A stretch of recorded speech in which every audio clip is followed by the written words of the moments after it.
Good evening. Everywhere I go on this island, it seems to me I find degeneracy. Watch a few movies, take a few notes. See, it's a lot scarier when there's no motive, Sid. We have a bargain. Watch a few movies, take a few notes. Do you feel the pain? Oh, it's the pain I can assure you will be exquisite. Watch a few movies, take a few notes. His entire work consists of violence, all the time, obsessed with the issue of violence. Mayhem, gouging out of eyes, autopsies on the stage. Come.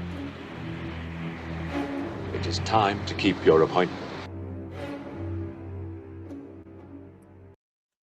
Welcome, folks, and thank you for keeping your appointment here at Double Feature Horror Show, episode 223. Awful lot of these. How are you doing, folks? This was an interesting one, wasn't it? I promised you 70s horror obscura, and I think we got a little gem here. Something. Crikey, the picture quality alone here. We are dealing with something from the last days of our beloved John Trevelyan, best secretary of the BBFC ever. Opinions may vary. Buried by Amicus Studios, creating something completely off-brand in an experiment they never repeated, delayed in its release, given one very brief showing alongside Conquest of the Planet of the Apes, and a very, very brief and long expired DVD release. This not available for easy purchase. This is not even available for torrent. Not that I would ever use such technology. But luckily, it's also so obscure that you can put the whole darn movie up on YouTube and no one even cares. Not even the new owners of the Amicus Productions copyright, Laurie Brewster's organisation, currently based in Scotland. Oh, wow. Yeah, so I think we're doing pretty well here. When I promise you obscura, I deliver you obscura. Oh, yes. How are you, folks? I hope you're well. TCG is going to join me in a few minutes. He is running a tiny bit late. I don't want to say, like, speaking of late, I'm not going to rub it in, but Distant Night has kicked off the show with $5 Aussie before we even start. There he is with the Down Under plunder, saying, "You've been vanquished, Lawrence." Also cracking the thumbnail. Yes, well, Distant Night, I had this fantastic chap. Once again, really helped me out by putting the putting the thumbnails together. You will notice that one set of thumbnails is of that sort of hue. You know, it looks about, hang on, what is it? What, 120p, 140p? No, it's 120p, isn't it? If it's like the lowest resolution, we're bordering on 8-bit resolution for this movie, okay?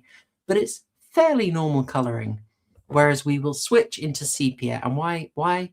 Because the version on YouTube is kind of sepia, and the version on Daily Motion that I was watching a lot of it of, which I could not then, which like crashed and reloaded from the start, looks like this. There's a little inside production detail for you. Anyway, thank you very much, Distant Night, not only for the super chat, but also for doing a fair number of the thumbnails. You know, very much appreciated. I mean, don't feel like bound to it, but, you know, it is appreciated. I am also trying to find a nice little... Well, I'm trying to find a nice copy of Vanessa Howard where you can actually see what she looks like in more than 8-bit, but yeah, I don't want you to take this the wrong way, folks. Some of this is a bit... One of the other things she was in, literally the year before this, was a film called, well, for Americans, Girly, and I will mess this up, Mummy, Sonny, Charlie, and Girly? That one, I think. Let me confirm. It's got a really weird title, and I applaud the Americans for reducing it to Girly. We can all deal with that. Oh, mumsy, nanny, sunny, and girly. There we go. Rolls off the tongue, doesn't it? Anyway, I'll try and I'll use a still from Girly to give you an idea of what she looks like when you've got a bit better resolution. I apologise, but this maybe also gives you a bit of a clue about the content of Girly. That was on the list for this month, but we had a few very interesting suggestions from people, and we've messed with the schedule a bit, so I'll give you the full rundown of the 70s Obscura arc at the end of the show. So this might be a little harder to track down. I'm going to give you advanced warning so you can find everything you need. Hello, Mr. GB. Very good to see you. TCG will be joining me. Sadly, we are missing Murgoot due to an illness, very unfortunately, and we hope to have him back. I know he's working currently on the final cut of his documentary project about his Will Stansel house training project. He's really turned the corner, and I think it's operating under the production title Triumph of the Will. That may change as we go. Let's see. Well, we'll kick. I don't know whether to kick off fully into it. Maybe I should. We'll do a little shilling before we get into it, folks. I just want to say, if you didn't catch it on Saturday, I did a short stream. I did basically a standard length stream on Scream 7 because when it comes to that series, I love it far too much and I cannot be concise. I really thought maybe I'll do it in 45 minutes, and the spoiler section alone was over 30. So I apologise for the lack of concision, but I hope you enjoyed it. My verdict on Scream 7 was reasonably positive. There are some things I accept only appeal to me, and maybe not to the average audience, but mostly I praised it because if that is the last one, if you watch Scream 6, you don't want that to be leaving a nasty taste in your mouth. You want Scream 7, then you can put it to bed. But I read into the subtext of the movie that it was also a film very much telling you that it was time to move on, you know, in quite a healthy way. Not flawlessly, but reasonably healthy. Let's move that image off and get into our title. You know, originally titled Romeo and Juliet 71, but in the production things got a bit messy, and we end up with What Became of Jack and Jill. Further shilling. So yes, watch the Scream stream if you didn't. Quite enjoy doing those, and otherwise you can support this channel via YouTube super chats, as Distant Night has just proven, or joining as a channel member either here or on Subscribestar, and links to Subscribestar are in the description. And with that, you will get to vote on the upcoming arc, you will get to nominate a film to get reviewed, and you will get exclusive content. So quite a lot there. The exclusive content is building up. So I like membership. I like you to go for the memberships because then I can give something back. There we go. As for our latest super chat, thank you very much, Distant Night, sending in $5 again. That disgusting Stansel character gave us our goot something. Contempt. Absolutely, that must have been where he caught it. Contemptible creature indeed. Yep. He's going to have to put the lotion on his skin very well tonight, I'm telling you. Definitely going to get the hose. Well, thank you again tonight. Very much appreciated. And, well, that's very handy. Just backstage, I hear a murmuring. Someone ready to join the fray. Maybe someone absolutely eager to give us the pint of Guinness summary. Hello, TCG. Kept you waiting, huh? How is the quest going in Metal Gear Solid 2? Have you finished? We have finished. Are you deep in the weeds? We are finished. We finished Metal Gear Solid 1 late last week, and we wrapped up Metal Gear Solid 2 on Tuesday. So yeah, it'll be Metal Gear Solid 3 Snake Eater time on Friday tomorrow over on TCG's Gaming Emporium. So and is it still like quality-wise, are you still on the way up? Because, I don't know. Have you reached the high point of the series yet? Well, if you go by the community, we Mm. are about to hit the high point. Metal Gear Solid 3 is widely regarded as the best of the Metal Gear games. Mm. And I see Dissident Knights in the chat. He's a very, very generous lad. He is. He's a lovely lad. because of his kindness. We will also be doing Metal Gear Solid Delta at some point, which is the remake of Metal Gear Solid Snake Eater. Which is basically brings the game to sort of like the modern era of graphics, but the storyline is exactly the same. So nothing, it's just aesthetic changes mostly. So yeah, it'll be really interesting because I've played Metal Gear Solid 3 before, but I haven't obviously haven't played Delta. So it'd be interesting to sort of see the graphical improvements, as it were. Yeah, really looking forward to it. I have to say, I've been really enjoying this little adventure I've been on lately. Oh, that's cozy. It'll be a shame. It'll be a shame once it's over. I don't suppose you have a link for people, do you? Well, I people could go and enjoy all of this. Yeah, so I could grab one for you. I mean, or you could just if you just go to my YouTube channel, and at the homepage, if you scroll down to the bottom, my channel and your channel, funny enough, are both there as listed channels. Or you can just Google, or you can just go on YouTube. Kidding, I've got it there. Oh, look at that! There you go, fantastic. I'll say it saves me having to frantically click. So thank you for that. No worries, man. No worries. But I hear you wanted a pint of Guinness summary for this. So I mean, if you fancy it, you're very welcome. I mean, it's actually quite a pretty straightforward story, really. You follow two characters. I love this, called Whatever Happened to Jack and Jill, but the characters' names are John and Jill.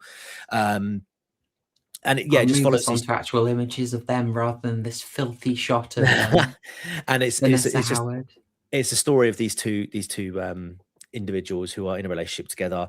John lives with his aging grandparent, and she's practically housebound. He's caring for her, but they kind of want her out the way so that they can get her inheritance. It's a tale as old as time in true crime circles. And he comes up with this idea of basically saying that there's this group. Well, it's basically the youth have rebelled against the old, out with the oldies, as it were. And he's basically just instilling the fear of God into her by saying, I think it's like once an individual reaches the age of 80, I think it was, they're basically offed.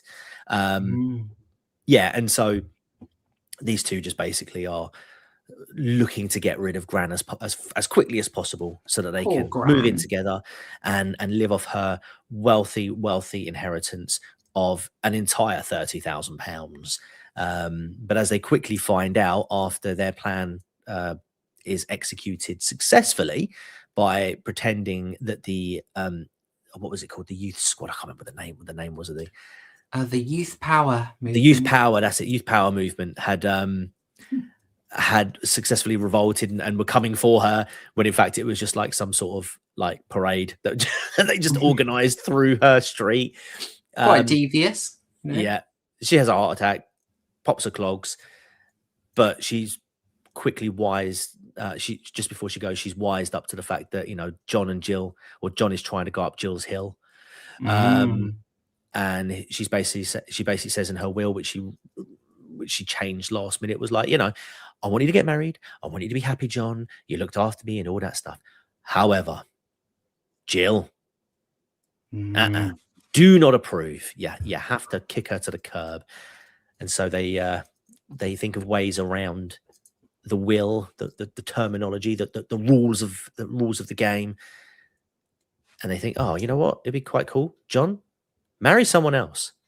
Get that inheritance, and then kick her to the curb, and then we can be together. And that plan just completely backfires. It does. She doesn't stick through with it, doesn't he? The reality of it. Well, he sticks through with it. Hypergamy kicks in, and she chimps big. Yep. I was to say, yeah, he definitely stuck it in. He definitely stuck breaks with it. Yeah. Gives you a picture of the 70s, doesn't it? Yeah. Who needs Grindr or whatever heterosexuals use? Oh, I don't know. I've never used an online dating app. Never will. Grindr. It took me a moment then. I don't know. I don't know. Like Mr. Scruff, the straight, said, I'm not in touch with that degenerate world. I know. She does smash his Funko Pop and get an absolutely epic backhander. Oh yeah, but then she gives it back. He was all right, yeah. But he did a quality clobber on her. Wonderful. Oh yeah, you felt it. You felt it. Oh yeah, that was a great. That's up there with Chinatown, with The Verdict, with what's the one where Sarah Silverman gets her teeth kicked in by Ryan Phillippe? Way of the Gun. Right. First 5 minutes of the film, Ryan Phillippe. Oh, just brilliantly, just punching Sarah Silverman in the face. Oh, brilliant. It's like every man's dream. It's glorious. It's got great little movie, that. Great little movie, Way of the Gun. Never gets talked about nowadays. But it was only down from that moment, I'm guessing. Yeah, I mean, that is a highlight of the film. Yeah, absolutely. Yeah. Nothing in the rest of the film compares with it. Yeah. You just want to you're just waiting for her to get clobbered again, and it just doesn't happen, I'm guessing. And you're thinking, you sort of leave the cinema a bit disappointed. Yeah, to be honest, in the day of streaming, you could just watch the start, enjoy that, and then turn the movie off. Rate it 5 stars. Ducked out after Sarah Silverman got decked. Watch that bit 4 times. Yeah. Good times. But away from that obscure movie, back to this one. Yeah, it's a fair old summary. The plan doesn't go well, as you say. Jill Chimps, who was it? As Dissonite said, she seems so stable though. It's not like there were warning signs throughout the entire movie. Absolutely not. And then they have a lover's tiff that escalates. She cuts him with a knife. He stabs her. He panics. She runs out into the street, bleeds out, and it all comes crashing down. All comes tumbling down. And that is your plot of what became of Jack and Jill. I usually ask, have you seen this before, TCG? But I think for both of us, this is going to be a first time for... I'll be disappointed if this isn't a first time for every single one of us. Well, I mean, what was it? Well, I know This and the Night shared a couple of links. One, and you did as well, actually. The Daily Motion had this film up on there, and some obscure website. But I actually watched mine on YouTube, and the person who uploaded it received messages from the director's son and the main actor as well, and they themselves hadn't seen the final cut until they'd actually watched it on that person's YouTube channel. Would it surprise you if I said I'd seen this before? Absolutely.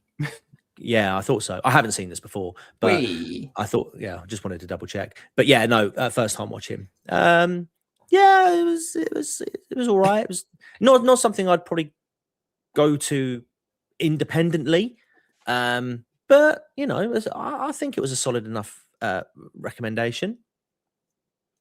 It was pretty cool. How do you feel about the word unpolished being applied to this one? Yeah, massively. The audio was rough. The picture quality was very rough. There were some weird little cuts as well. I noticed sort of like mid scene. It looked like they'd taken something from one part or one take and then just spliced it over with another take. Yeah, you are very astute. Very, very unpolished. I'll give you a little bit of the production history to make sense of it. So as people are noting that they're surprised that this is an Amicus movie. Big surprise. This is their only attempt at Grindhouse. Think like Ealing Studios. What do you think of them for? Genteel comedies. And then they did Dead of Night and one other whose name I forget at the moment. Ealing did 2 horrors and no more. So this is very out of touch. Amicus produced mostly kind of gothic tinged anthologies. We've looked at a few of them, the original Tales from the Crypt movie, Asylum, which was released in the same year as this, we watched and had fun with. I believe we watched Dr. Terror's House of Horrors from 1965. That was also Amicus. So that's their typical production. PG rated, not too grim, nice, good time, slightly goofy horror anthologies to compete with Hammer Horror. Okay? That sort of thing.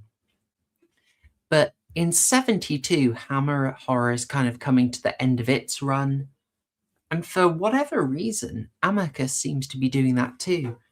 And so they branch out into this, which is meant to sort of fill that slightly dingier grindhouse market, cheap independent cinemas that want stuff that's a little edgier than you would get in a mainstream cinema. But this little experiment wasn't very easy. They worked with a guy, Bill Bain, who was mostly a TV producer and a scriptwriter who could also churn out stuff really quickly. So they're used to kind of run and gun, quick and cheap production. But even then, with a little bit of interference from Subotsky and Rosenberg, the heads of Amicus, first time I've ever remembered their darn names, every single time. Subotsky and Rosenberg didn't really agree on where they wanted it to, and it seems like that level of interference basically helped this to overrun. I'm getting a lot of this detail, by the way, from the excellent channel Crab Apple, who's got a series on Amicus films. So they overran the budget, and there was no agreement on how the film should look. The director had acute appendicitis, and so the editing had to be finished off. And basically, two different versions were produced. Weren't supported by Amicus, who didn't really know what to do with them. And so they're kind of melded together for the American market. And that's the only version we have. Wow. Yeah, so... Yeah. No, I was going to say Bill Bain was ill during post-production with the acute appendicitis, as you said. I couldn't believe that when I was watching this video. I thought, I'll just check to see what the comments say, because normally when a film gets uploaded to YouTube, like an older film, you'll normally find a bunch of people that are like, oh yeah, thanks for uploading this. I haven't seen this film since it came out in cinemas back in 1973 or not. And then I'm like, the first one was the guy's son who was saying, oh yeah, cheers, I haven't seen this film, which really surprised me. I thought maybe Bill would have had like a copy somewhere that he could have like shown his kids. Yeah, look what film I made.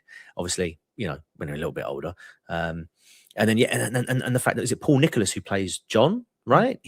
That he hadn't watched the film until this very person. Amphonics is the YouTube channel's name, or Amphonics. Who uploaded the video, and it just so happens Paul Nicholas himself was like, oh, there you go. I've seen the film. Let's check it out. Let's check it out.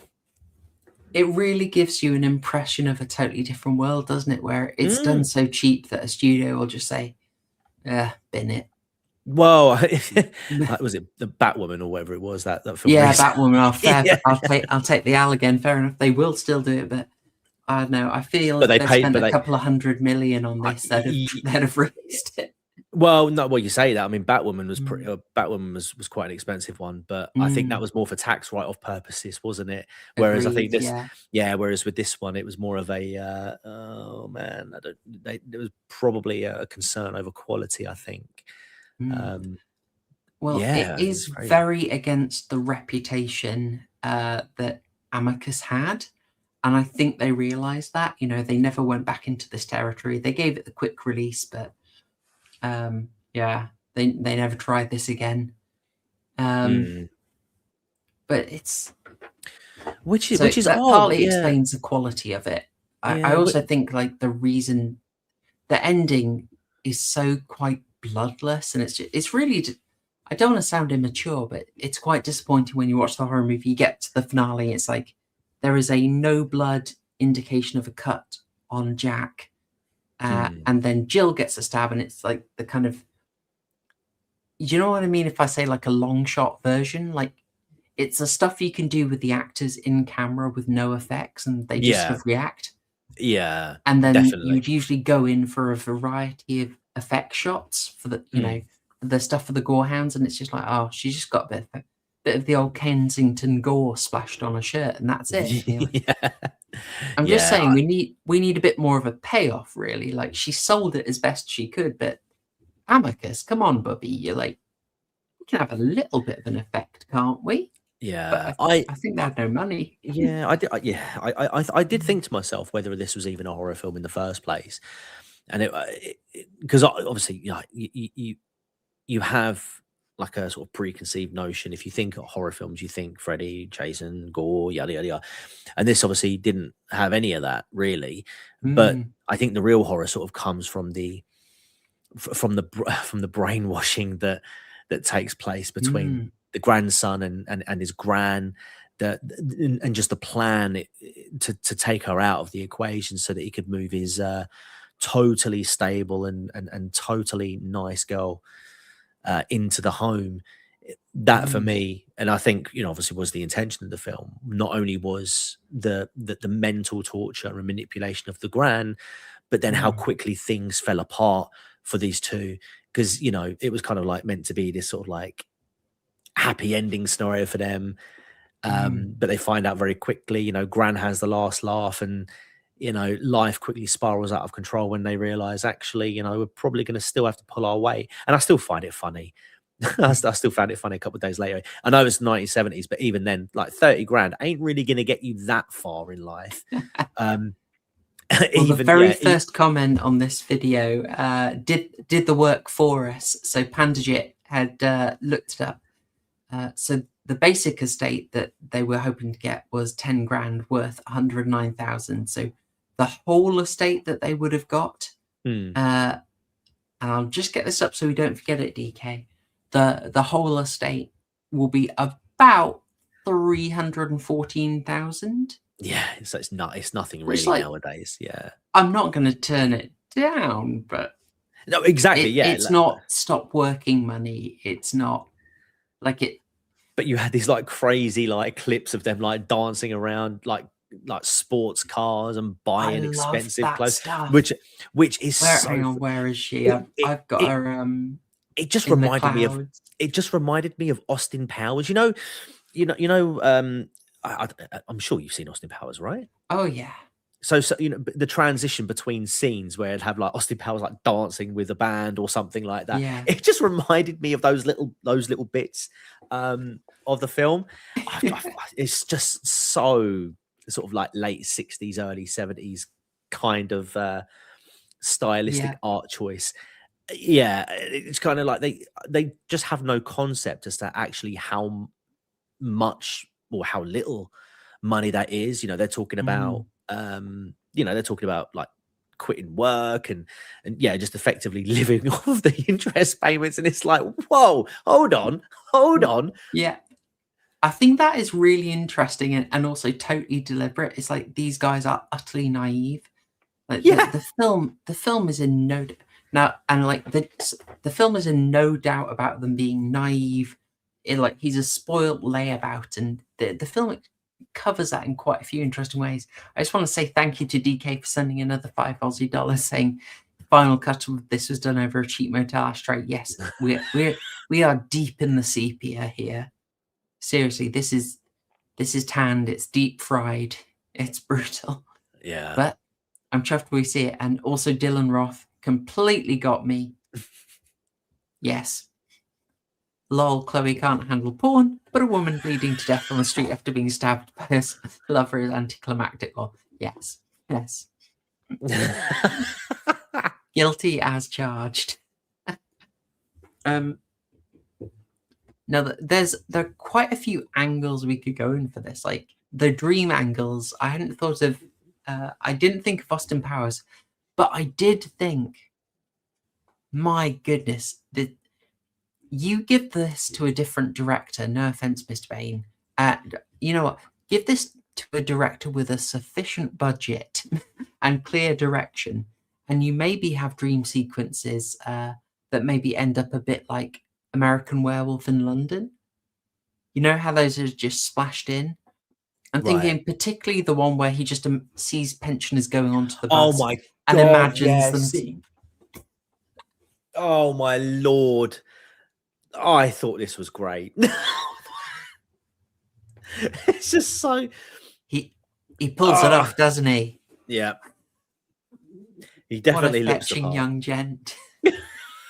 My, what a nice Hugo Boss outfit on you have there. Tell me, do you drive a Volkswagen?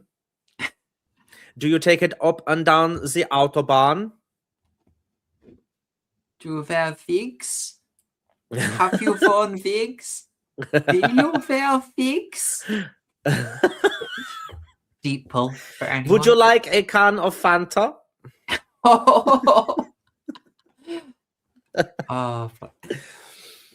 And it's afterwards as well when he goes. Was it when he because he has another one, doesn't he? When he's actually at home with his he he does. just pulls out a machine gun. Yeah. I do think, I maybe won't have that on YouTube too long. No, disavow. Avow. No. Oh, no. yeah, of course. Yeah, disavow, of course.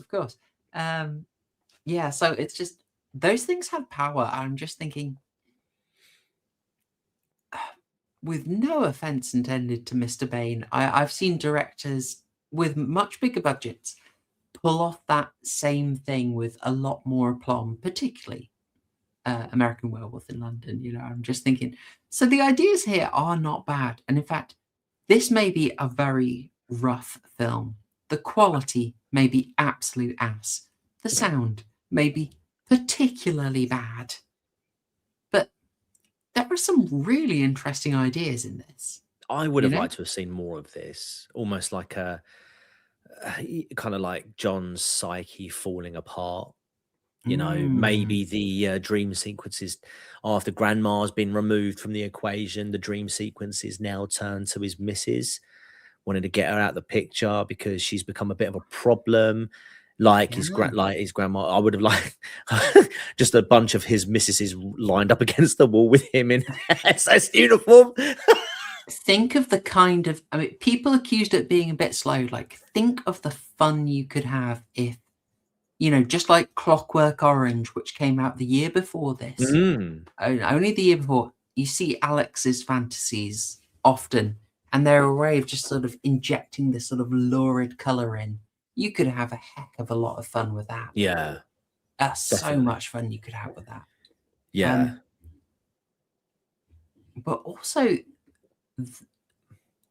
I'm going to say, I'll praise another thing that worked really well. Like, if you can get over the low quality of the transfer, there's some interesting stuff. Really, like, I think I'll go for two examples. One of which is, can I find it?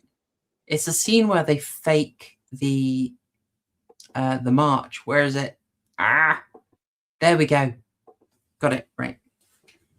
So where they fake that the youth power movement is coming to knock Granny off, and they're really ramped up the terror after spending ages psy-opping her, making her paranoid. They're hammering on the door, right? Very effective, and it really locks that in. And then at the end, when your man's getting his comeuppance, he's basically been rumbled. Jill's bleeding out in the street. They've seen him. They're going to come to him. So this scene, hammering on the door, in the very end of the movie, he's inside. He's in Gran's position. They're hammering on the door after him. It's so deliberate. It's a really nice touch. It's a really nice touch. I never even thought of that. That's a really nice touch, yeah. Autistic detail. That's why I like this sort of thing. The other one is I think they underplayed it a little bit. But the scene where Jill, who has been absolutely can I have it? Can I have in your best Austin Powers horny baby, if you don't mind? Do I make you horny, baby? Yeah. Yeah. she is Shagadelic, baby. Where is her crawling on her knees in the along the where is it? Yeah, she's crawling on her knees upstairs. Here we go. Right. I will say I was very impressed with her boob handling skills. She went for them a few times, didn't she? She made damn sure you knew her. The Welsh Valleys, I'm telling you. Pride of the Welsh Valleys, them.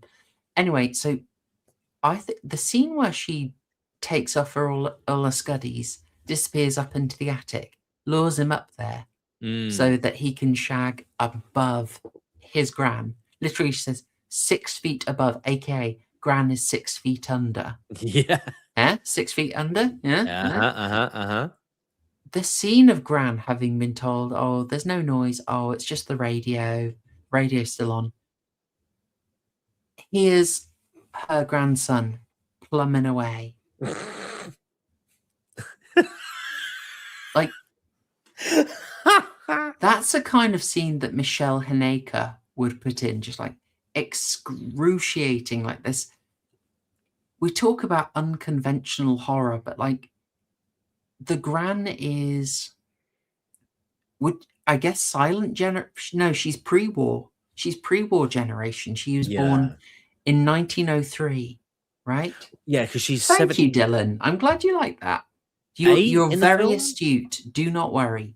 You have wonderful takes. I was pleased to catch it, but so the actress Mona Washburn and the character Nan are both. Yeah. Any relation to iDubbbz? Oh dear. Do you want me to have a look? Mona Washburn. Can you imagine? Oh, how the mighty have fallen. Oh my. Poor poor iDubbbz. Actually, no, not poor iDubbbz. No. Man signed up for L's. Yeah. Got the regular subscription. Yep. Deluxe package. Imagine having to pay to see your own missus's Babylons. Dear. Taking the photos. You know the meme for like, babe, it's 3 a.m. It's 3 a.m. Get the zoom lens. Yeah. Terrible. Oh Terrible. my god. Yeah. So the gran is upset. Like I think that is genuinely like an unconventional but powerful horror. The gran is pre-war generation, and she's sort of thought that her grandson was a good lad, you know. Early on, he's going there visiting the grave of her husband, and then she's just hearing him getting jiggy with just it. rutting in some local town gutter. Yeah, you know, that is so uncomfortable that she has to hear it. It's like, it's so gross. That in itself is kind of horrific when you put it like that. Well, actually, no, when you put it like that, it would be, wouldn't it? I mean, oh mate, what you would give for some soundproof ceiling and roof and walls in that moment. John, are you bonking up in the attic? No, Gran. John. No, Gran. You're go to sleep, Gran. Oh dear. And Distant Night is right. That I really think is when Gran decided to change the will. Yeah. It's a mad plot. Like if they want to offer, I'm sure they could do it a more effective way. Like just get her to trip down the stairs, you know. But yeah, I think she just did that out of jealousy. Why can't I make him happy like she does? Well, you're implying something decidedly Freudian, and I would possibly, I'd suggest the film is in. If your mind goes there, horror show, that is on you, not on me. I am talking strictly above board here. Well, I'm just saying that when he gets her in the house, you know, when Gran is passed on, moved out. I mean, I've shown this before, but there's something about he stays completely infantile. Like he doesn't become a man, become a responsible adult. He basically has his girlfriend mother him. And when he's kicking her out the house, like, it's very noticeable that he goes up to his Gran's bedroom, Gran's old room to pack. And I thought, ooh, there's something about that. He's got a bit of a crossover here, Yeah. I like to be mothered. Even earlier in the film, when they're talking about money, he's talking about, his Jill having to get, was it extra work to cover the bills? Not him. He'll get a job, but she has to get extra work. And it's kind of like, well, hang on. That's not really how things should be done. And obviously, like, there's millions of families that, obviously both parents have to work, it's the same with me and my missus, but, I wouldn't be like, right, love, you need to get a second job. That's, that's, no, exactly. it was, there's no sort of, his responsibility sort of end at a certain point, and it's just an unwillingness to go any further.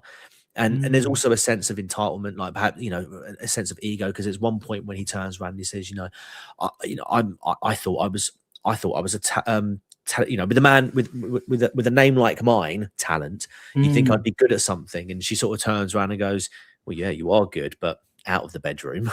So, like, just implying that, he's pretty useless twat, really. Yeah, he very much is. And, it's both really interesting that we're watching this film with all its speeches about the youth looking at the old and saying, like, for God's sake, why have you got all the money? There's nothing left for me, right? That is what we're saying now. I was going to say this. But Jack's an actual boomer.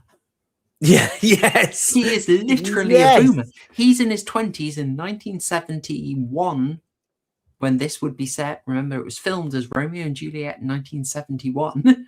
So yeah, he's in his 20s. He was born 51. He is a boomer. An actual boomer. Now you understand the disgust we all feel. It's weird, isn't it? Because, again, like, so this film has messaging in it which, mate, it's like Metal Gear Solid 2. You'd think would age like milk, right? But if anything, it's just as relevant today as it was back then.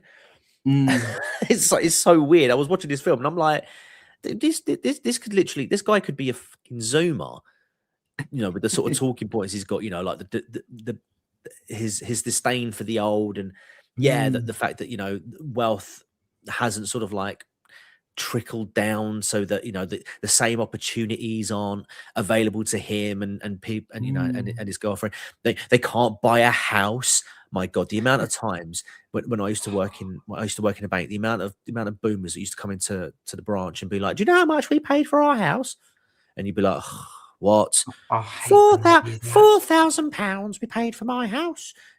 Big old house like that, and you're kind of like, "Oh, that's fucked." Yeah, they're the people that this guy is. They would have been his age. Yeah, they couldn't afford the $4,000. Then they blamed their grandparents. Did you catch what they said the house was worth? Oh my God, yeah, I did. Oh my God. I might be mixing it up, but I think he said it was about $3,000. Mate, yeah, I think it was. $3,000 or $4,000? Yeah, it was only it wasn't a large amount at all. I caught that. No, effectively, like the maths that Pandajit did in the first comment hold up. So they're talking about roughly 33K.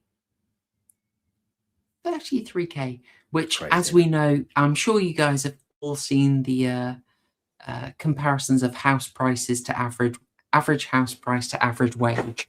I know that basically a house price at this time cost about 4 times your annual wage versus 20 times the average wage now. And that's very true, Lakutaku. If he was a Zoomer, no way he would complain about living in that house and have a girlfriend that hot. Yeah. Minted. Hey, Laku, he can fix her. He's got his what do they call tsundere art ho girlfriend. He's got it made. He's living the dream. This of the night, Jack fast forwarded to now. I worked hard for all of this. You don't know how I grafted. Yeah. Man. Yep. It is really interesting. I mean, do you think this film seems like not just to be saying that, you know, he's a despicable character, but the idea that I think the film tries to cement for you that these are people who didn't have a war, right? I mean, in Britain, you know, we didn't get pulled into Vietnam. Mm. We dodged that. I do wonder if there's a bit of an idea of like painting the boomers as spoiled already, like little things like he's able to just sort of fantasize about a Nazi execution squad. But it's interesting that he went for that idea, you know, not just a basic firing squad, not some kind of you know, any kind of firing squad. I don't know. I'm budging on that one. I think even then it was still a time where it was quite still quite cool to dunk on the mid-century Germans, and obviously being English, you know, it's a right of ours to do that. It's just interesting that's what he went for, but I suppose it is more cinematic. And of course, chat, you may have your own interpretations about why that was a go-to, but well, beyond the scope of this stream.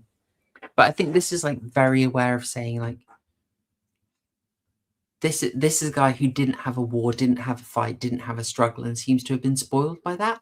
Like he has just moved in with his now. Nominally, he's helping her, but from scene one, he's nicking her stuff. He's nicking her cigarettes. Yeah. Sorry, he's not nicking her cigarettes, is he? He nicks her heart meds so that his girlfriend can huff them. Yep. Yeah. They're not.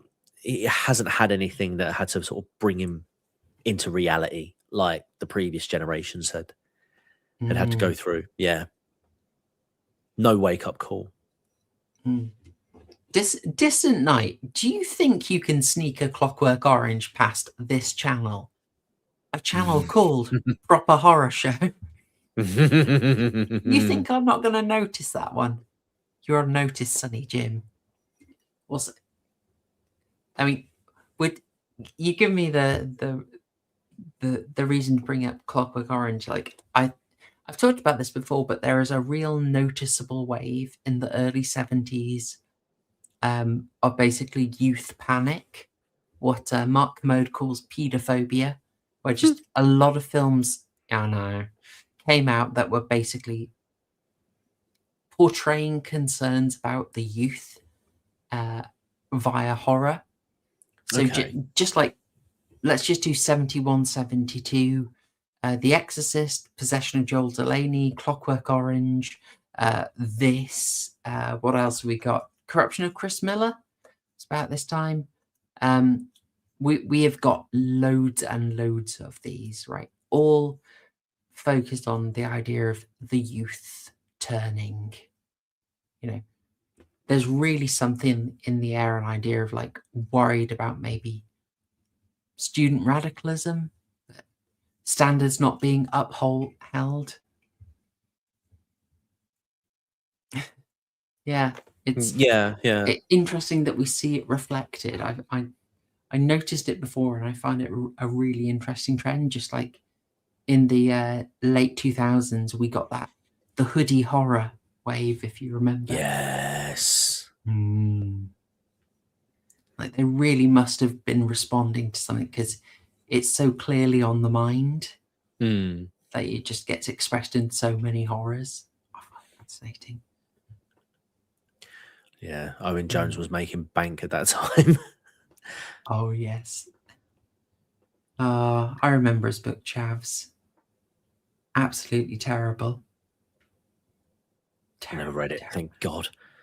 Really? I didn't finish it. I got to one bit of absolute nonsense and I stopped reading. Brilliant. It was he was writing to debunk. He's putting on his big Reddit mod glasses Oh, okay. so that he could debunk the idea that there was a problem with teenage mothers, and Right. pulled out a stat to say, while actually the average age of a single mother is in her late 30s. And I was like, Owen, bro, that you know women age, Yeah. and if someone's a teenage mother, they do still carry on aging. No, they don't. So it's some would say it happens even quicker, and so it's like you're not disproving that there is a rate of teenage mothers. You're just proving that They've been women around for a little age. while. Yeah, yeah. And single mothers are, yeah, I'm 37. age my as well. child is 19. It's like, Yeah, what? Laku, it really is that bad. I saw like, what? It's one of the worst attempts of arguments I've ever seen. I think I was like 18 when I read that, and I thought he cannot be that stupid. But all these years later, I think we know, don't we? I think we know the answer to that. Yeah, Mm. 100%. Oh my God. What a clown. What a clown. Absolute clown. Yeah. Oh. Now we're also seeing, I think, yeah, I noted like the portrayal of Gran. It's like, this is, I found it really interesting when I just noted that she was from 1903, and what a different world that must have been. I just got fascinated on It's almost crazy, isn't it? I mean, my oldest grandparents were around that age. mm. Yeah. And she God, it's is old in the time. She's kind of like the narrative, if you accept it, is that she is the kind of old person for whom we set up the NHS and everything. Yeah, yeah. Like literally, women of her age, 1903, they've been through the war. You know, they'd lost husbands in the wars. They might have lost children in the wars. Yeah. So they'd lost a huge amount of support, social support, that, you know, normally would have been there. Yeah. And therefore, they had no one to support them in their old age. And there was genuinely a huge amount of poverty among the elderly. And therefore, that's why there was a big drive to create all these big social safety nets in the state, was for the impoverished elderly. I mean, this is sort of I think people know this now. And you feel a lot of sympathy for her. And then you're also shown the boomer, the ewiger boomer, who will receive the benefits of this. I've had it on him for quite a lot. It's like I switch over to poor Gran in horror at what the boomers will do. A very small number of the elderly getting a very justified, sympathetic bit of support following disastrous state decisions. Now she can see into the future at what the boomers are going to do with those schemes. Yeah, that's what finished her. She got a vision. She prayed for future generations to bring down the boomer. Yes. Oh my goodness. She saw the future in that image. Yeah. Oh my goodness. The Tories are gonna do what in 2020? I think someone said it earlier. Like, imagine if she lived through COVID.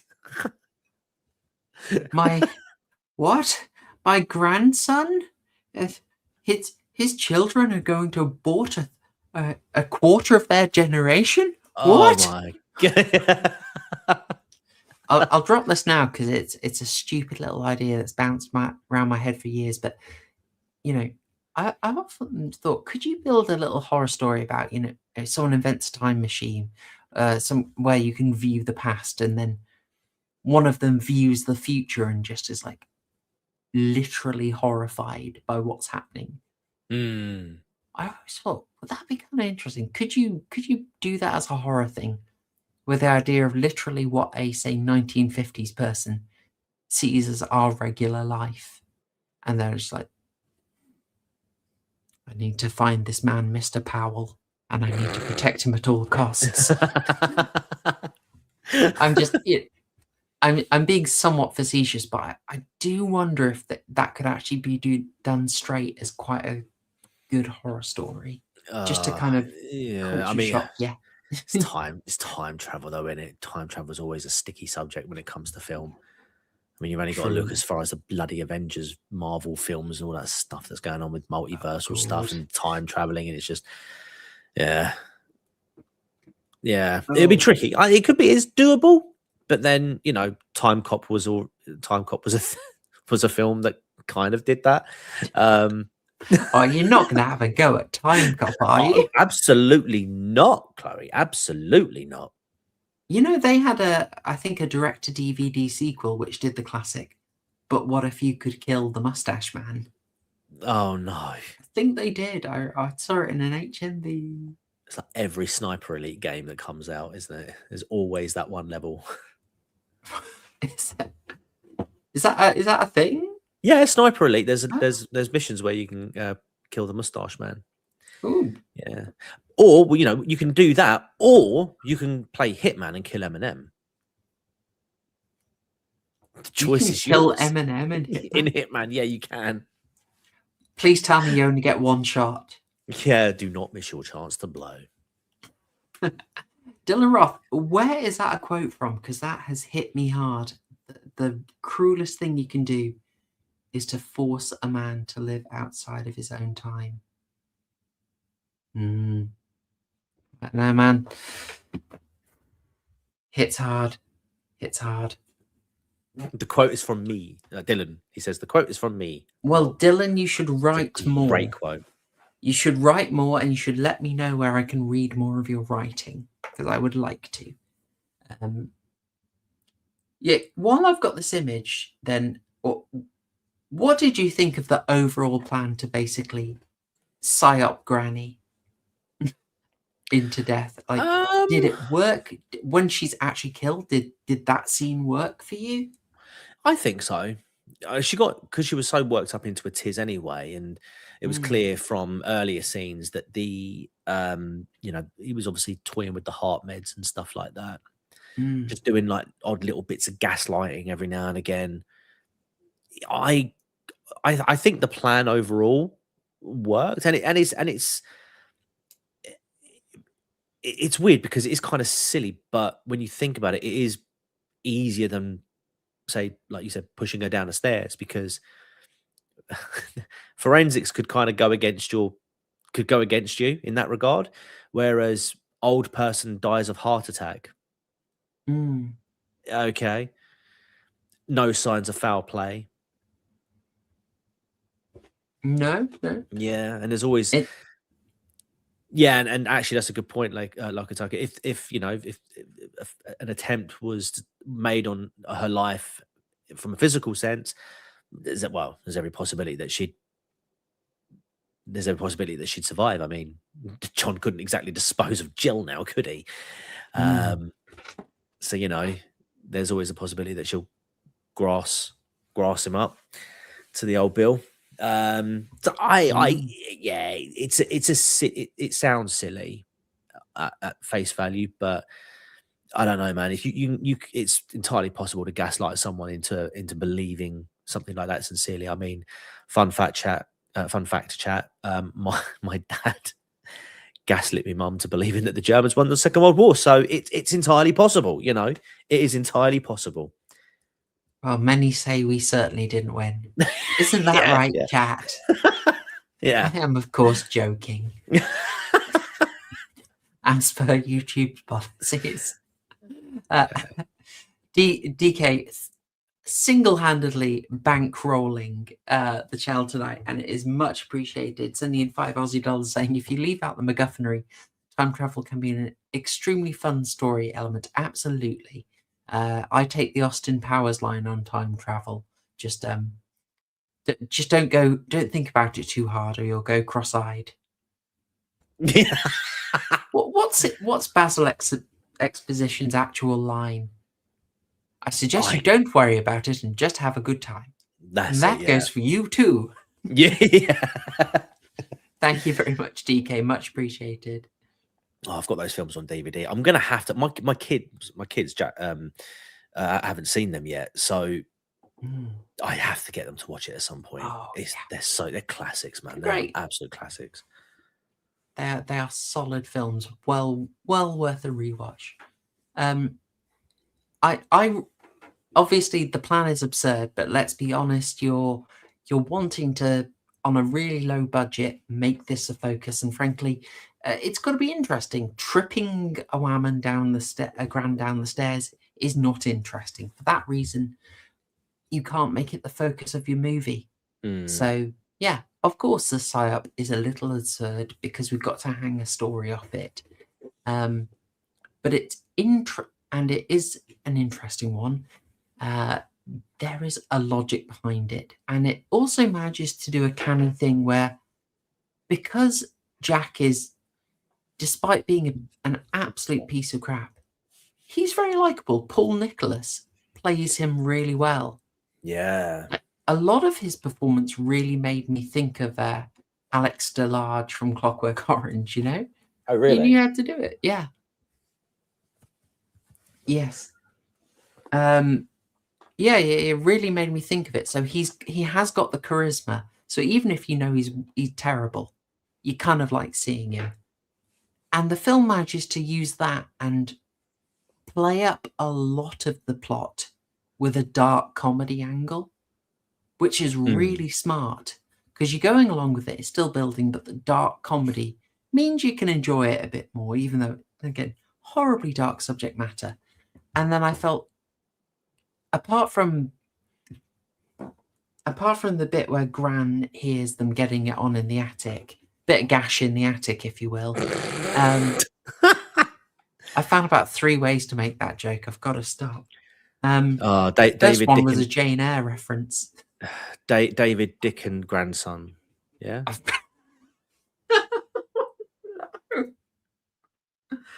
Oh no. Oh, that's awful. That was bad. That is really bad, but I applaud you for that. Yeah, I feel redeemed. I get paid for the attempt, not for the jump. Terrible. Yeah, so yeah, that scene in the attic is maybe the first time that they moved away from fully dark comedy horror into just, oh, that's really gross. And then they come to the scene of actually trying to scare her to death, and I thought that's when they leaned fully in on the horror, and actually I found it quite effective. Like, they made a hell of a racket, and you focus on her and you just feel awful for her. You do, You feel yeah. so bad for the panic.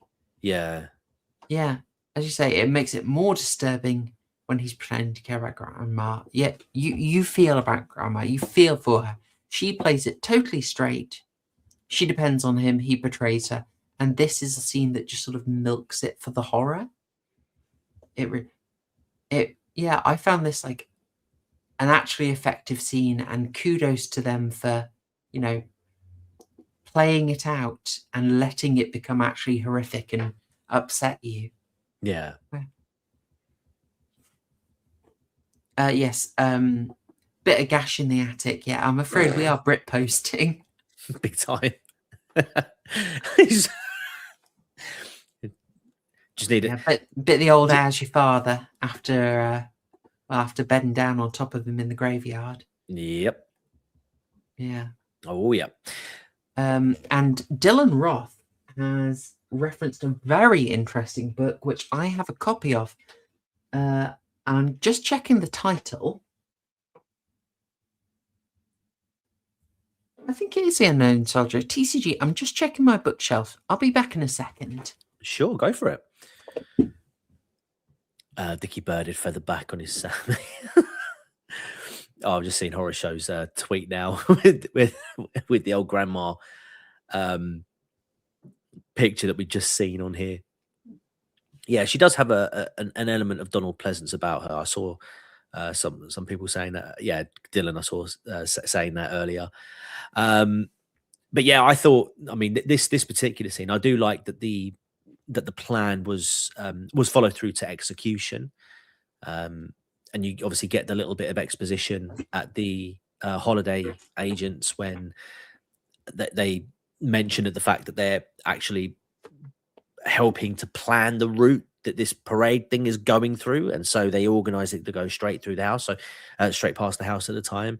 So to use that loud crowd, that loud bustling crowd as a way of convincing the Grand that it was really a bunch of youth power members coming after her, adding to that extra element of fear.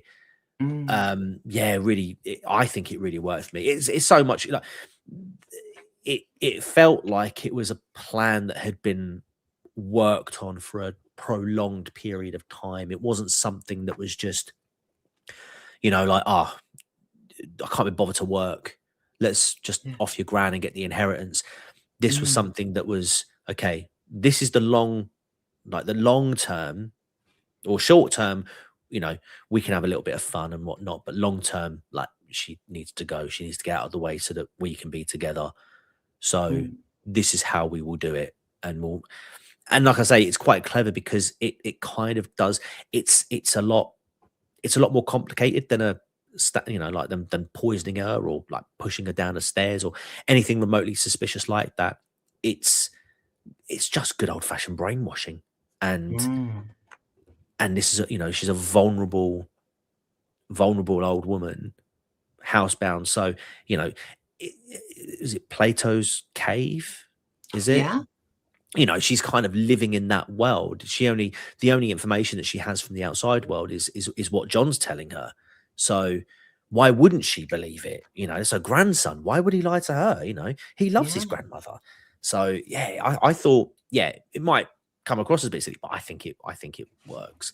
And especially, she's got some evidence, like she has seen it on the TV. Like there's some race riot from the US or some riot, and he's just saying Yorkshire.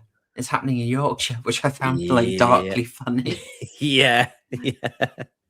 But I think it works. It works. And like I say, old person has heart attack. What does how many people are going to look at that suspiciously? Oh, she's got heart meds. She's ill already. Yeah. Yeah, I mean, it is a lot of effort. To be honest, he probably could have got the same result if he just arranged for her to walk on and him being ridden by Jamal. Yeah. Yeah. On the good linen. That would have probably done it. So I found what I was looking for. It's The Unknown Warriors by Nicholas Pringle. Do you know this book, TCG? No, I don't, I'm afraid. All right. It's a really interesting one. I probably wouldn't recommend buying a copy. It's one, but it's from I'll leave this up actually so people can see it. It's independently published. Nicholas Pringle is a guy who in the, I want to say, mid 2000s, wrote adverts in every local newspaper around the country, inviting people, veterans of World War I and II, to write in with basically their thoughts on the war and Britain today, and like a set number of questions. And he got responses all around the country because, like, who reads those papers? It's the older generation. So you've got this really fascinating, like, direct evidence from World War II soldiers and their widows and widowers, of course. Don't be bigoted, guys. Yeah, don't forget about that. Just basically telling you their thoughts as they see it, and it's kind of like the old Washington History Museum slave narratives, where it's not the version that Hollywood gives you, basically. Yeah. You've got a book absolutely full of letter after letter, like about well over 90% of them. Not all of them, but well over 90% of them basically saying the state of the country is an absolute disgrace. I wish I'd never thought, it wasn't worth it, we've been betrayed, we've been sold out. And it's like every time you see the people wheeled out by the BBC or the BBC portrayal of, you know, what our boys fought for, I just like, you've got the counterpoint of the actual people writing in, telling you what they think. It's amazing, and it's just this strong correction to the historical narrative which tries to reframe the event in one way versus what people actually thought they were fighting for. And think about it now. A huge amount of them complain about their glasses. Like free glasses prescriptions comes up over and over again. You don't read the whole book because it's very repetitive, but Yeah. you can pretty much flip to any page and hear people saying things the BBC would never broadcast. Yeah, it's worth. Maybe don't buy it, but because you won't read it all. But try and find a few summaries of it. Okay. I think a historian who was a Zoomer had a little summary of it, which might be worth tracking down.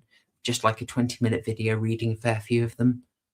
Anyway, mild redirection, but since that was referenced, it's a really interesting book, and I thought it'd be nice to talk about it. Yeah, sounds cool. Thank you. Sounds cool.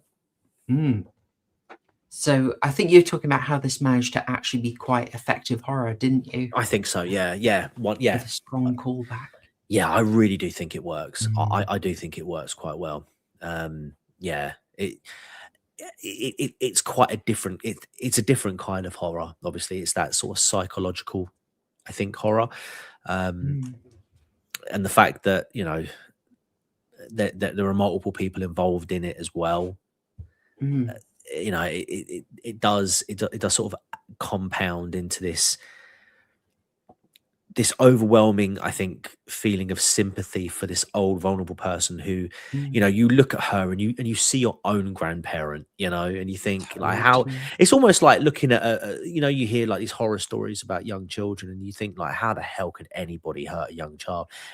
The same works the opposite end, like essentially it's that vulnerability that people think about when these horrible things happen, and you think, how could somebody do that to somebody who couldn't defend themselves? And here you have this old woman who is obviously incapable of being able to look after herself anymore, and she's being completely exploited and exposed by these two people who don't really care about her. They just want her money, her property, her, they want to take from her, and with as little effort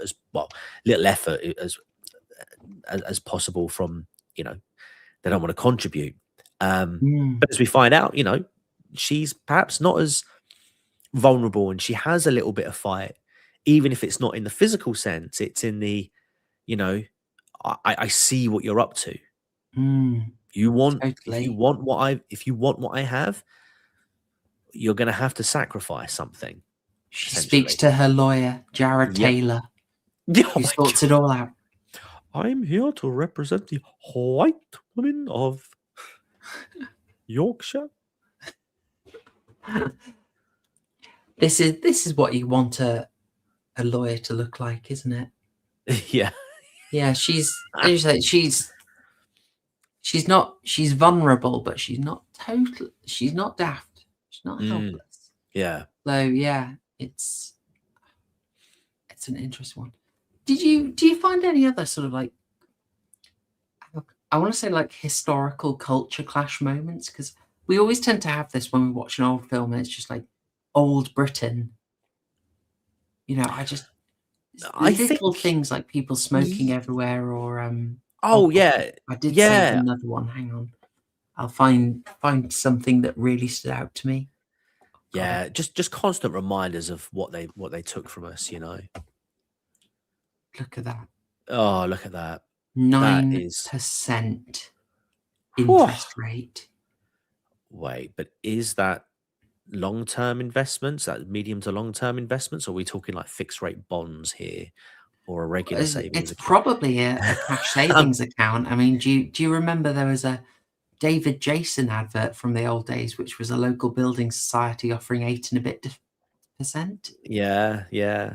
It's funny because when I started, the interest rates on the fixed rate bonds, the 2-3 year bonds were about 6%, and they were just cashing. They were just cash. There was no risk to. Right. Yeah, 6%. actually, I think they might have even been a bit Okay. higher. Yeah, they might have even been a bit higher actually. But they're cash investments. There's no they're not invested in stock shares or anything like that. And they were up to 3 years. Even sort of pension investments over the last 5 years, depending on which fund you're in. Some of our funds have done about 12% over the last 5 years, as opposed to, and that's despite everything. Well done. But obviously, I'm talking about companies, not my own. But yeah, I mean, it's possible. But yeah, I mean, if it was 9% and that was just your regular cash fund, Jesus Christ, wow. But then on top of that, what else? What were the mortgage rates like at that point? Probably not good. No, I'm just trying to think now. It's I'm going to do a little bit of Googling while I'm here. At 9% interest. What was inflation like? Right, AI is doing it. I'm sorry about this. 8 years. 8 years to double your money at 9%.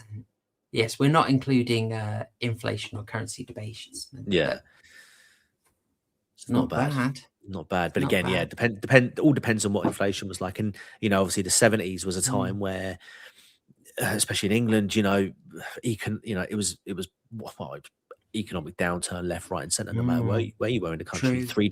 3-day working weeks, intermittent power, and social breakdown was happening. Yeah. If inflation was going up, then chances are the interest rates on your savings were also, funnily enough, going up. But then your mortgage rates are going up in line with that as well, especially if it was following base rate. If they were following back the base rate, savers would have a great time. Borrowers, not so much. That's always a blooming rough thing, trying to balance that. I mean, on the house prices, it's if you got a house, last thing you want is a price going down. You feel bad for people. Be if you got stinged and absolutely ripped off for, you buy a house for 350 or whatever. Yeah. The last thing you want is something coming along to rectify it and set things sane again. So, 100 in the red, negative equity. That's the last thing you want. Sorry, are we talking about iDubbbz again? Because he was having a lot of difficulty selling his house recently, and I think he lost about 100 grand. Him and his wife. Yeah. The man can't. Oh dear. Sorry. I those damn Washburns. Oh dear. This could have been this could have been iDubbbz as well. I'm sorry, Distant Eye. We ended up talking finance. TCG and I may or may not have careers related to this. Therefore, we can get a bit sidetracked with my new show. But yes, it could have worked as an iDubbbz comment as well. Yeah. It doesn't have $5. At least it wasn't running a aerobics program. I feel we came to that one a bit late, but I do appreciate it. Thank you very much. Thank you. Very generous tonight. Very, very generous tonight, Mr. Distant Eye. I got another thing that was a bit of a culture clash. Just I feel this was put in as the youth audience. Hey, young people, here's a scene of people disco dancing, which tended to happen a lot. Hey, you guys like that? We'll put that in the movie. Have a little disco dance. But gosh, just look at them all. No one on a phone. All living in the moment. Oh. Is she smoking there again? She is smoking. She's smoking indoors like an absolute chadette.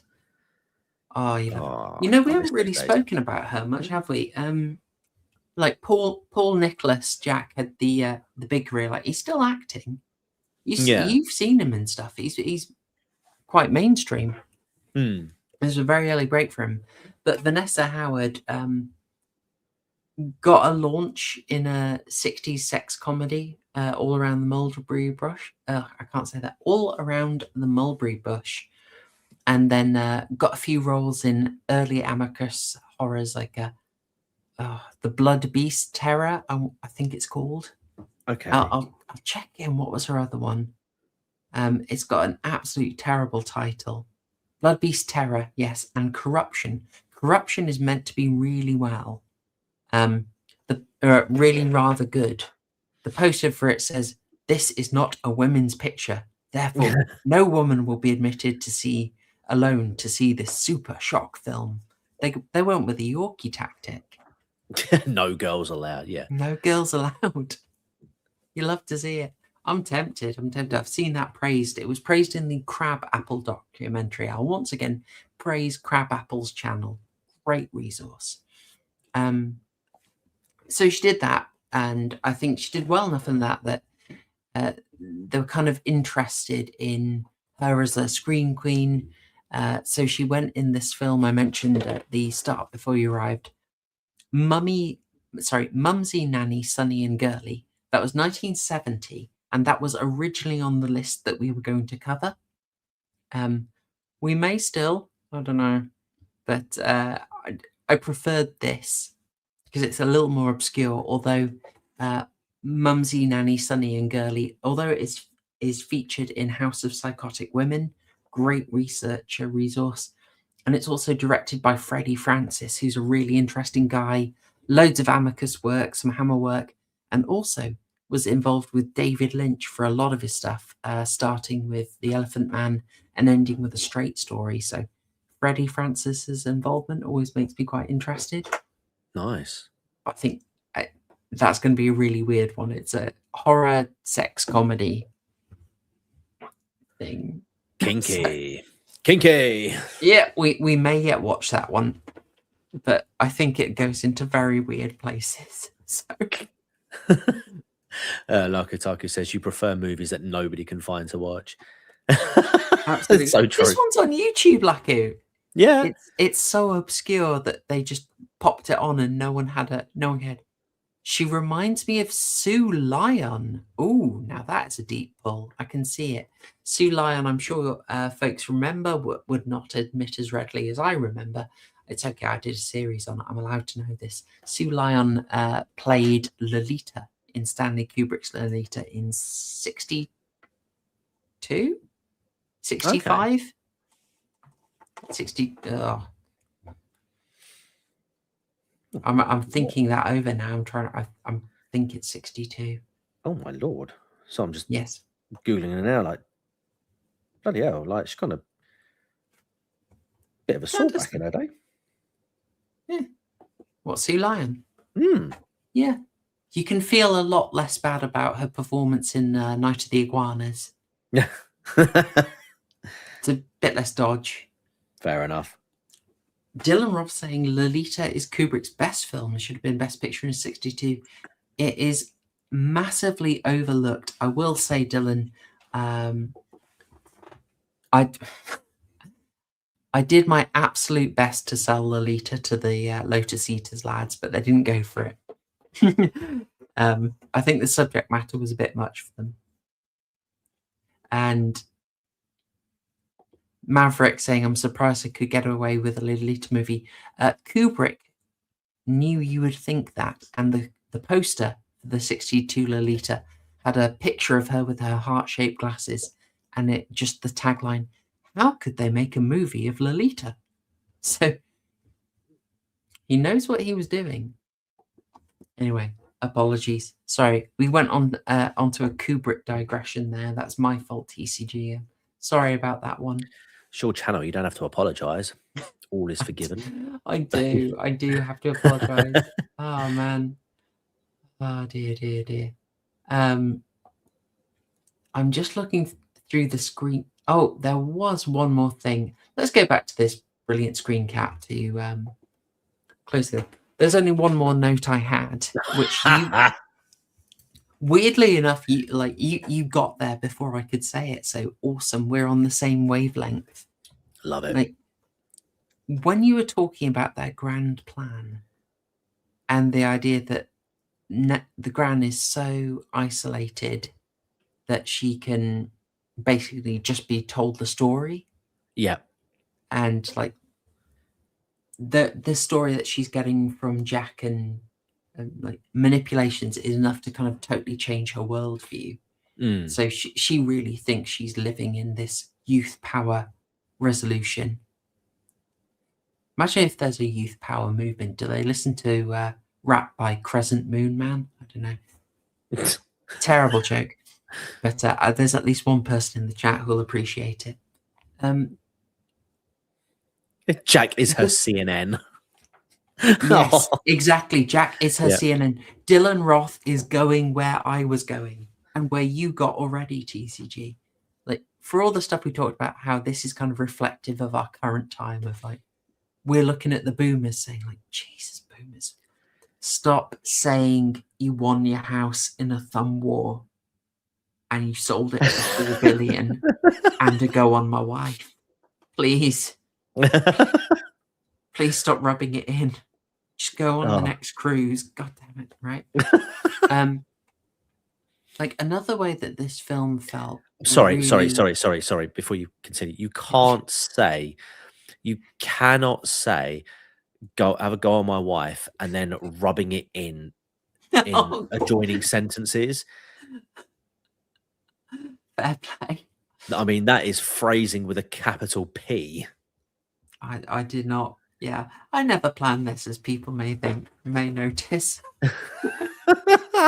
Anyway, sorry, carry on. I didn't mean to interrupt. Hello, welcome to the raw, unfiltered unconscious of proper. So, yeah, the other idea I thought that was so resonant here is this idea of like the hyper reality that's created that we all live in.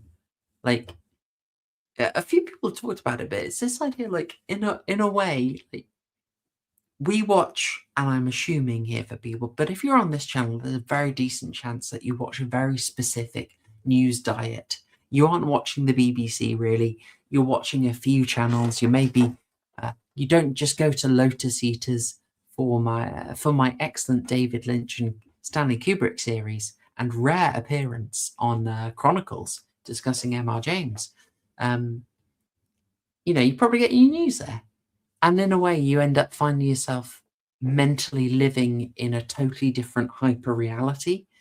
You know, like how many of us basically pop on Tim Pool, hear about the impending civil war or impending race war, Day of the Pillows coming any day now, boys.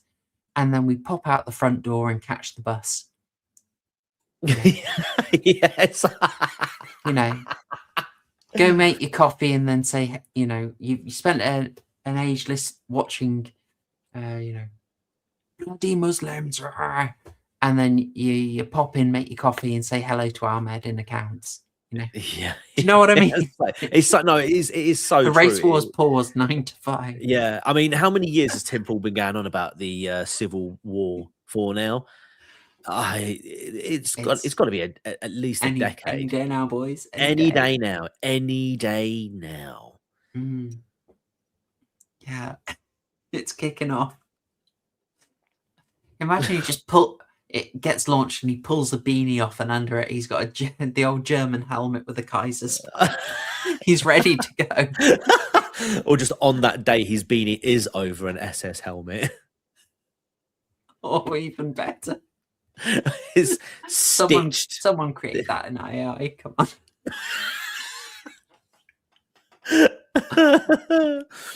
Oh dear. Yes. Nothing ever happens except forever wars. So true. Yeah. So true. But yeah, it just oh. Do you want to read that one, TCG? Did a nuke go off? No, Paul just ripped off the beanie. Yeah, mate, the light, the bright light that would emit from that glorious scalp of his. There's actually a smaller hat underneath that beanie. Oh no, Distant Night, no. Thing is, Of I course. wear I do wear beanies, but not not for the same reasons 24/7. that Tim wears them. I mean, Do you think he's ever Oh. said, "Sorry, babe, the beanie stays on"? you probably. Do you reckon he showers with it on as well? I was wondering. Chat, can you think of the most obscure thing to do that, and then just follow it up with, does Tim Beanie still wear the hoodie? Sorry, does Tim Pool still wear the beanie? Tim My brain. Pool branded condoms, and they got a little beanie on top. Or they Huh? are, or they're beanie, or they're made from the same material as his beanie. Ooh. Okay, Dissident Night, does he put the shower cap over the beanie? That's, Or does he have shower beanies? That's what we gotta know. We've got to know. Yeah. Yeah. Sorry, I watching this, I couldn't help but think about that weird little thing, like where to a very real level, we are Gran. You know, which is, and I know you're a smart audience. I know you are smart people. You are not thinking this as it's me saying nothing is happening and it's all fake. I'm just saying there's this super weird disconnect between a sort of narrative we agree on and understand, and then how we actually have to go out into the world. You know? Yeah. Here's another thought. Sorry, I'm just stuck with this Tim Pool thing. What if we've all been wrong this whole time, and that it's actually a kipper, but Tim just has a really small head? I am unable to comment on such matters. Oh, you leave that side of things to me, Horace. Oh yeah. I can have the pass. Yeah, maybe he's like a Goomba from the Super Mario movies, the early 90s one. Oh, I saw that in the cinema. Oh, so did I. Fond memories. It's a great film. I don't care what anybody says. I bloody love that film. Who Bob doesn't love a Hoskins. bit of John Leguizamo? Well, half The of America elevator now. scene is a hoot. Oh, that's brilliant. Yeah, I mean, nowadays half of America hates him, but who could go wrong with Bob Hoskins? Wait, people hate Bob Hoskins? No, My Leguizamo, whatever his name is. Oh, Leguizamo. Oh, wait, they hate Leguizamo? Yeah, TDS. Oh. Big time. Oh, Yeah, he kind of claimed another victim. fell off the deep end. Gosh darn it. Gosh darn it. Oh. Ah, it didn't have to be this way, John. Didn't have to be this way. He was so good in Carlito's Way. He was so good in The Menu. He was great in that movie.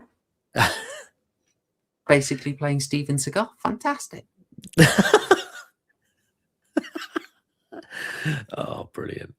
TCG, I think the fact that we've spent about 10 minutes talking about Tim Pool condoms means we may have we may have exhausted our topic for tonight. Maybe. I think so. Do you want to move into your closing thoughts and score? Yeah, go on then. I think so. I think that's probably. I think that is probably a good place to to move. Well, good time to move to it. Yeah, like I said when I first sort of jumped in, this wouldn't really normally be the sort of film that I'd go for. Not that I'd be like that I'd sort of go, oh yeah, let's have a peek at this. So, but I am glad that I was pointed in the direction of it. It's an interesting story, and as I say, because I'd recently finished playing Metal Gear Solid 2, the story to that is like, well, they finished writing the story for that in 1999. And obviously, the game was released in 2001, and 25 years later, that game seems more relevant to the topic that it was trying to, or to the story that it was trying to tell now than it did back then. And I felt like when I was watching this movie, I was getting that sort of same energy.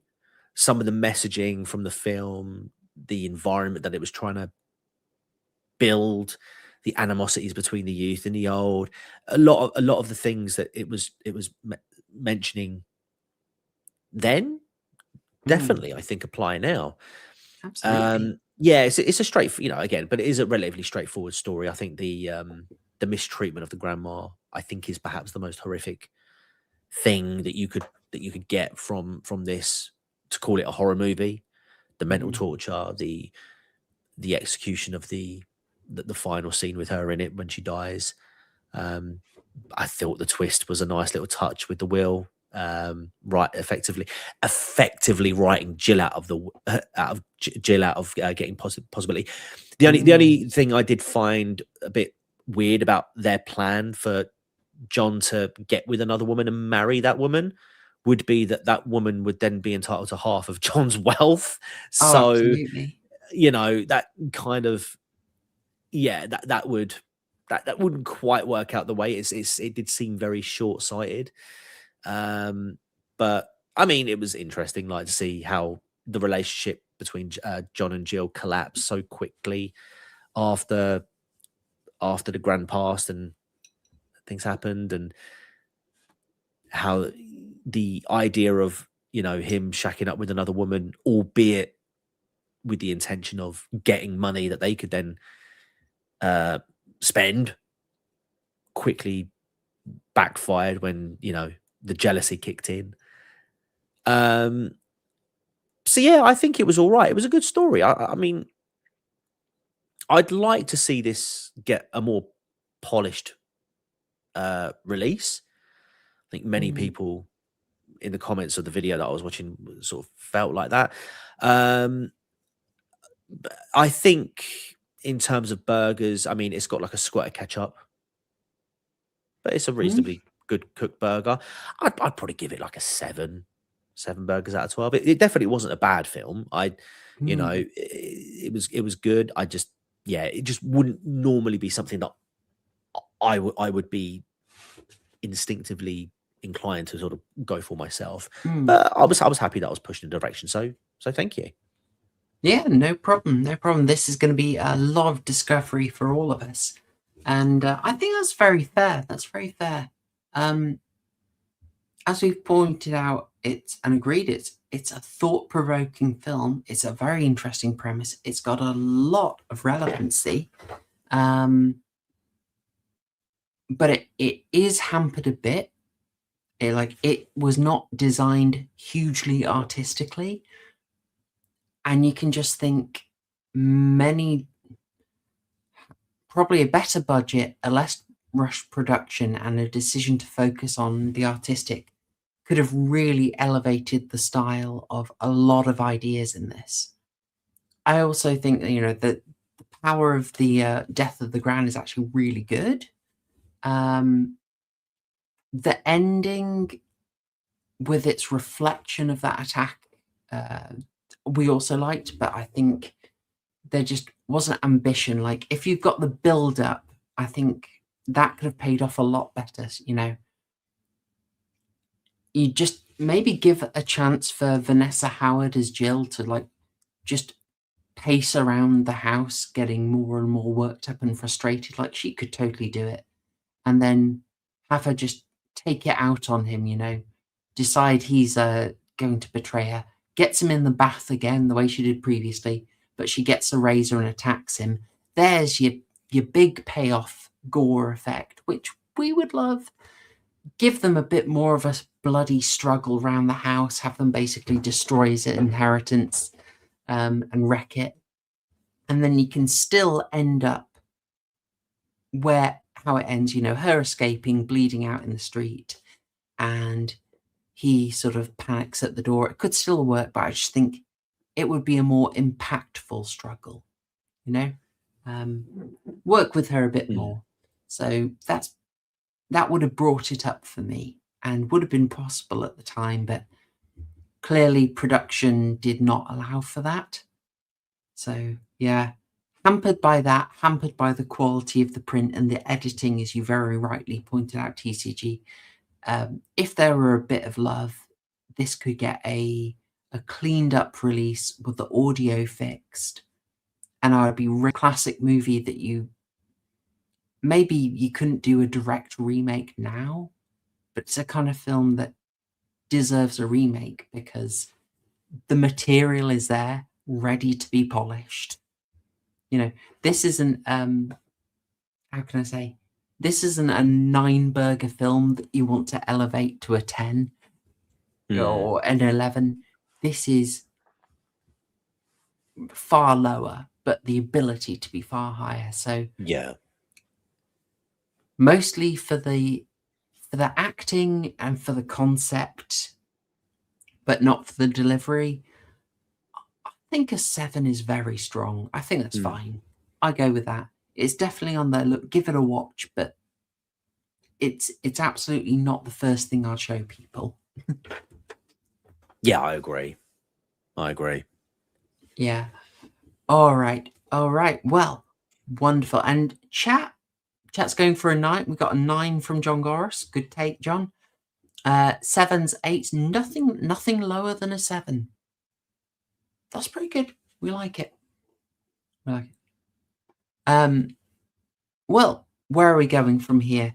I said I would give people the whole arc at the end of this because these are going to be a bit harder to track down, and we want to give people a chance. So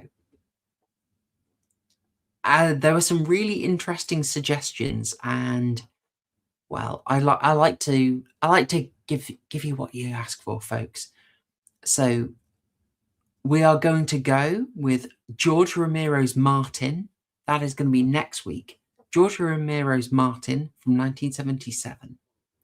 We'll also be covering Messiah of Evil, which is, what was that? 74. There we go. Bit of a cult figure, that one, quite interesting. And Alicia Cook Jr., who for any Kubrick fans from The Killing, but also Polanski's The Tenant. So Messiah of Evil we will also cover. And then I'm a little torn on the last one. TCG. Would you like to see a little more Vanessa Howard?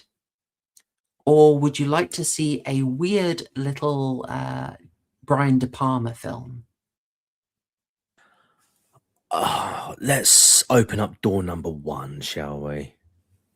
More Vanessa Howard. Why not? Kudos. I respect that. You're asking obscure. We're going obscure. Wonderful.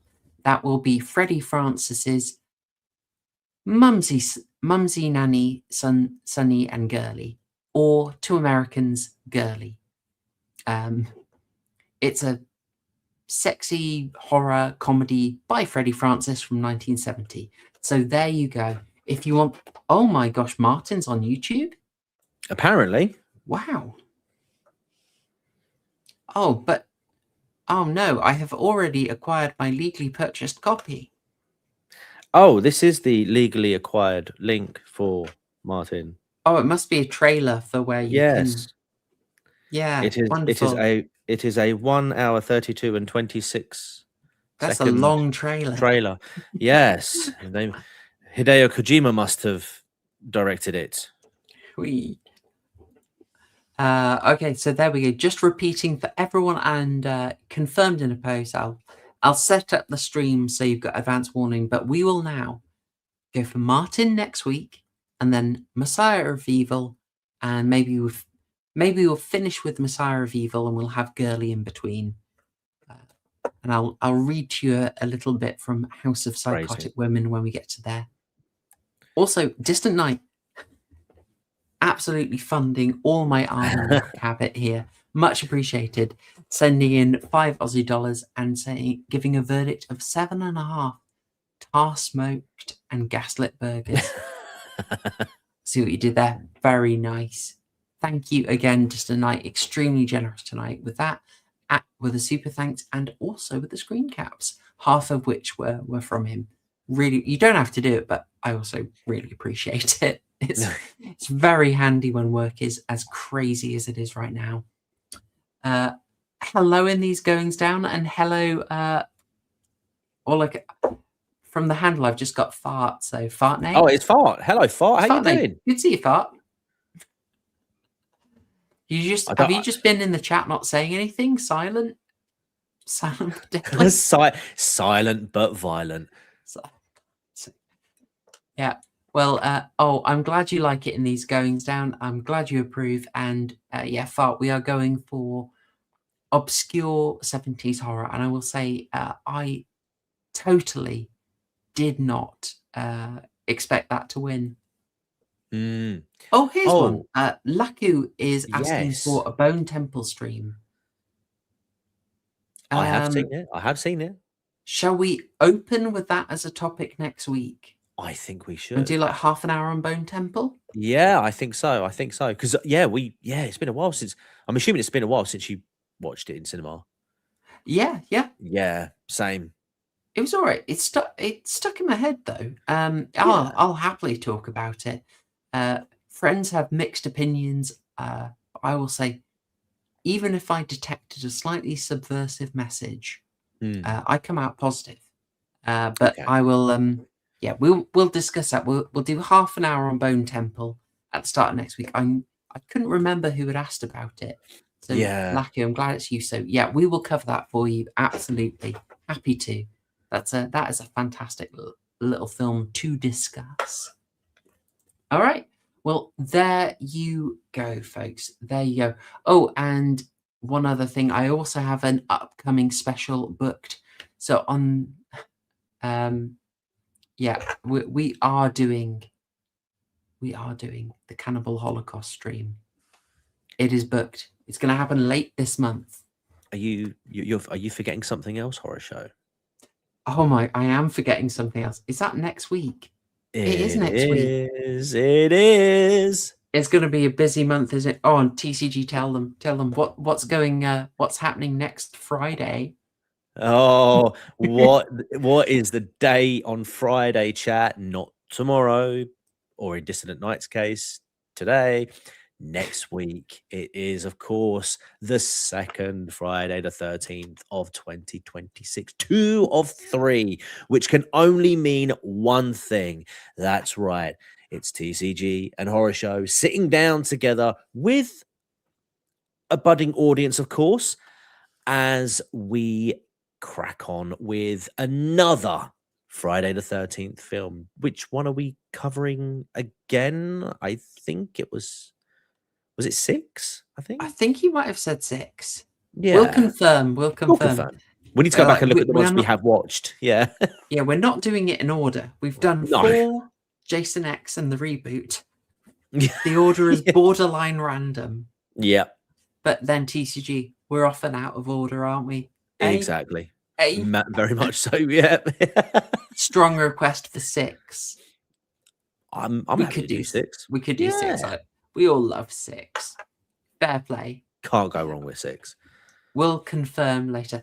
I will say we will have visuals for that. So if you aren't able to get your legally acquired copy of Friday the 13th, whichever one we're doing, there will be a visual guide. But of course, we advise you listen to our stream whilst watching your legally purchased copy of the film. That's it.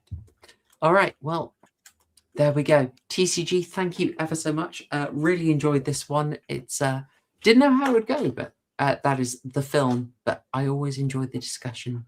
Went a lot, yeah. Not the stream, but the film went a lot better than I actually thought it would. I was a little bit skeptical when I sort of when it sort of opened up with like terrible visual like quality and like scratchy audio, and I was like, oh my god, oh no, what have we found? But actually, what we found is probably something you could somewhat describe as a diamond in the rough. It's a film that, yeah, polish it up, and I think it would look quite shiny. Indeed, a very fair summary. Yeah, the last thing I ever expected from Amicus, but a diamond in the rough indeed. Well, folks, you have had your review of What Became of Jack and Jill from 1972. You have got your horror homework for next week, George Romero's Martin. In fact, you've been told the entire arc ahead, so you can hunt these down. They will be weird. They will be hard to find, but they're worth it. At least I'm not. Let's just say I had weirder candidate, but I'm being merciful. We may do part 2. We've got quite a few options. And most of all, I hope you've got a lovely Friday ahead of you and a great weekend after that. I'm going to leave it there. Thank you for all the support on the channel. Like it if you like it. Join as a member. And check out TCG's next gaming stream on Metal Gear Solid 3 Snake Eater. Snake Eater. Snake Eater.